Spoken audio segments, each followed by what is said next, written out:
Magandang araw mga kalingap, nakakalungkot man isipin na si Joy ay nakakaranas ng depresyon sa kanyang problema, may mga di maiiwasan talagang problema. Ang pinagdadaanan katulad na lamang ni Joy na nanatili lamang tahimik para sa kanyang ikabubuti.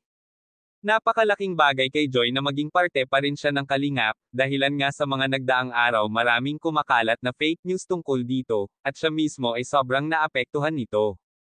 May mga personal na naungkat na mahalaga usaping ito. Kaya tuluyang nanahimik ang vlog kay Joy, dahil sa mga maling paratang na natanggap nito, napilitang paki-usapan para maging malinaw sa mga manunood ang tunay na dahilan.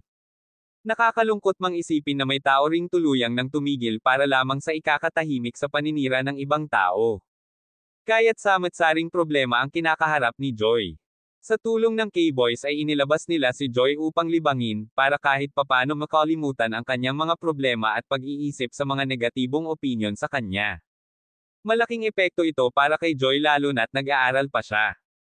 Nakaka-pressure ang mga nararanasan niya ngayon, sa paglilibang ni Joy makikita natin ulit ang ngiti sa kanya, na makalimutan niya muna pansamantala ang kanyang problema.